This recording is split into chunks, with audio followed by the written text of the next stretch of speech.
श्री राधा वल्लभ सरकार की जय। सद्गुरुदेव भगवान की जय। गुरुर्ब्रह्मा गुरुर्विष्णु गुरुर्देवो महेश्वरः। गुरुर्साक्षात् परब्रह्म तस्मै श्री गुरुवे नमः। प्यारे प्रभु प्रेमियों, परम सिद्धि की प्राप्ति दुख और दुखी नित्य प्रति भगवान के पावन सत्संग में आज शास्त्र वेदांत के द्वारा ये दो शब्द आए हैं, दुख और दुखी। दुख आना और दुखी होना। प्यारे भक्तों, दुख और दुखी का अभिप्राय यह है कि अतिशय दुखी वह है जो परमात्मा के वर्णन से रहित है, वाणी की रक्षा करता है, सोचता है कि मैं बहुत पढ़ा लिखा हूँ, मैं बहुत कम बोलता हूँ, तो समाज में क्यों इधर उधर की गल्ला करूँ, क्योंकि मैं तो बहुत प्रतिष्ठावान व्यक्ति हूँ, तो बहुत कम बोलता हूँ। प्यारे भक्तों,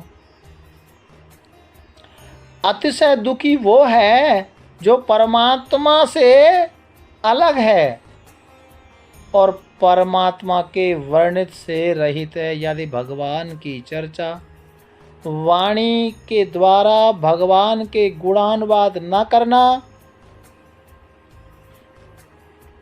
प्यारे भक्तों,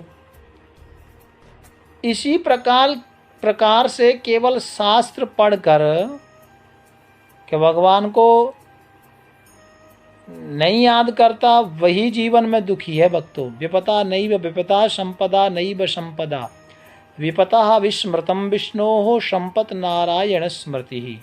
यानी भगवान के चरणों की याद भूल जाना ही जीवन की सबसे बड़ी विपत्ति है।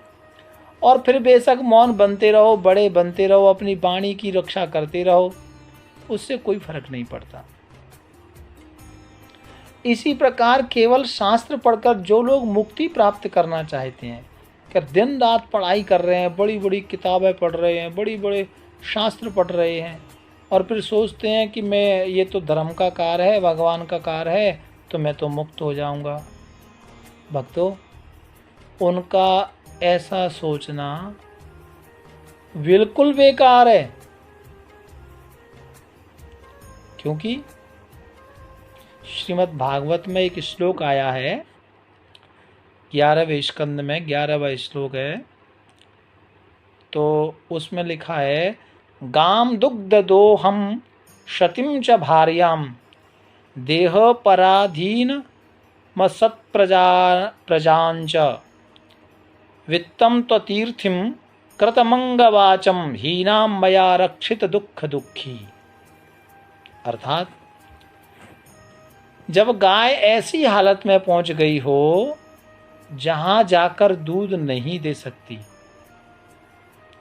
उससे दूध की चाह रखने हेतु उसे पाले और उसे अनसती पत्नी जिससे अपनी कामना पूर्ण ना कर सके, अर्थात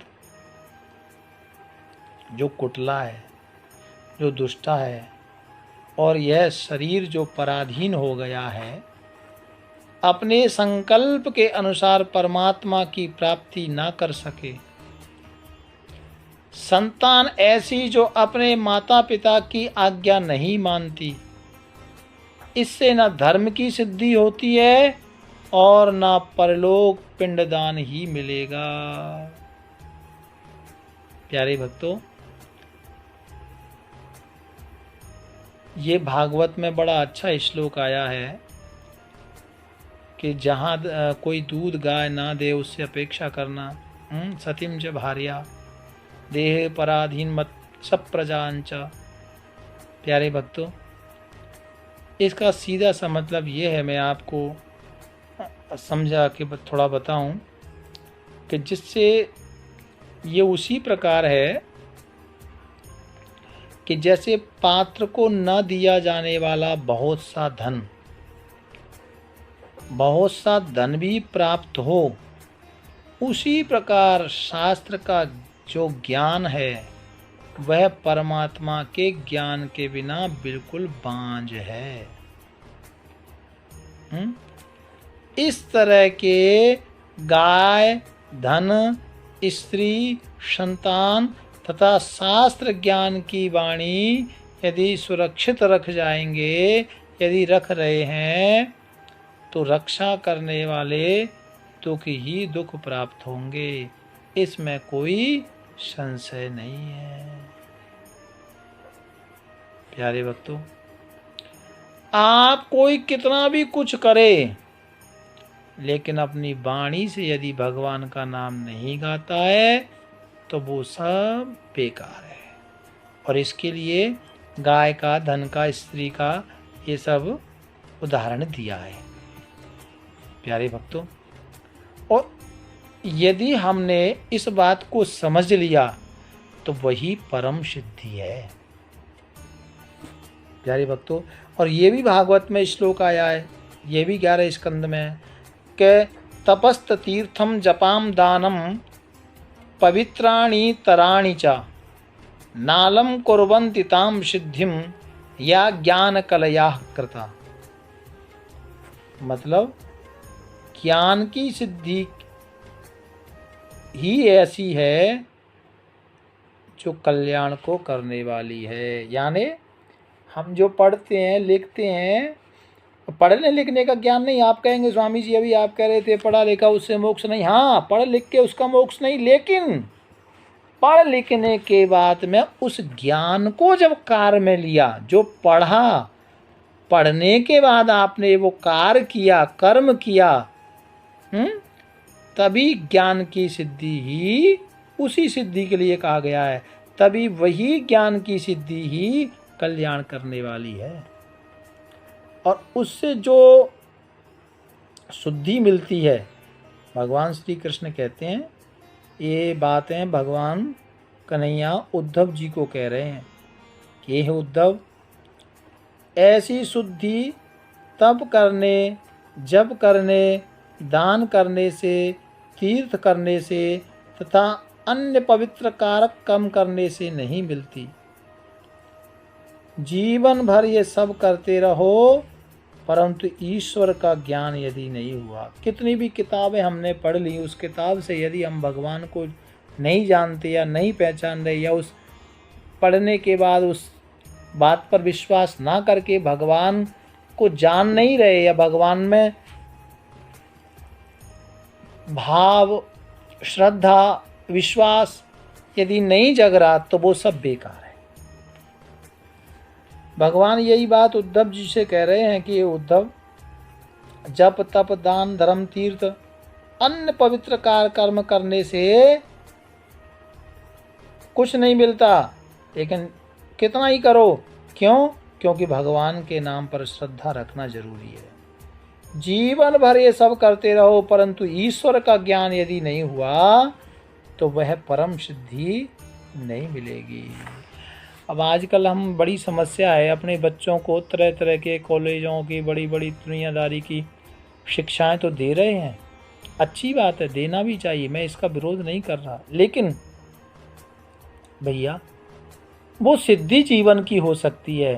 लेकिन आज जो हम चर्चा कर रहे हैं, ये परम सिद्धि की चर्चा कर रहे हैं। परम सिद्धि तो तभी मिलेगी प्यारे, जब ईश्वर का ज्ञान जीवन में आए, ईश्वर के प्रति समर्पण भाव जब जीवन में आए, तभी परम सिद्धि प्राप्त होगी। भगवान कहते हैं, हे उद्धव, सर्वप्रथम अपने आप को जानो, और जब तक ब्रह्म से एकता का ज्ञान नहीं होवे, तब तक ज्ञान की कोशिश निरंतर करते रहो। सीधी सी भाषा में ये है कि जब तक भगवान की कृपा ना हो, जब तक भगवान ना मिले, तब तक जीवन में निरंतर इस पथ पर चलते रहो, तभी जीवन सार्थक बनेगा। हाँ भक्तों, तभी परम सिद्धि की प्राप्ति होगी। ऐसा नहीं कि आज सुबह भजन कर लिया, शाम को नहीं किया, शाम को कर लिया, 2 दिन नहीं किया, है ना, और फिर छोटी छोटी कल्लाओं पे हम सोचते हैं हम तो ये भजन कर रहे हैं, तो मेरा तो ये काम नहीं हुआ, तो मेरा तो ये काम बिगड़ गया। अरे भैया, ये चीज़ें भगवान के भजन से नहीं जोड़ी जाती, है ना। भगवान का भजन, पूजन, श्रद्धा भाव, भक्ति, नाम मंत्र ये अलग है। कहाँ दुनियादारी से तोलते रहते हो, ठीक है ना। तो इसलिए भगवान के प्रति वेदांत कहता है कि भगवान के प्रति जीवन में यदि ज्ञान नहीं प्राप्त हुआ या ज्ञान नहीं हो रहा है या ज्ञान प्राप्त नहीं कर रहे हैं, तो वो आपको सिद्धि तो मिल सकती है संसारी ज्ञान से, लेकिन परम सिद्धि नहीं मिल सकती। इसलिए जीवन में भगवान के प्रति विशेष सिद्धि के लिए ये हमको जानना है। भाव प्यार से राधे राधे।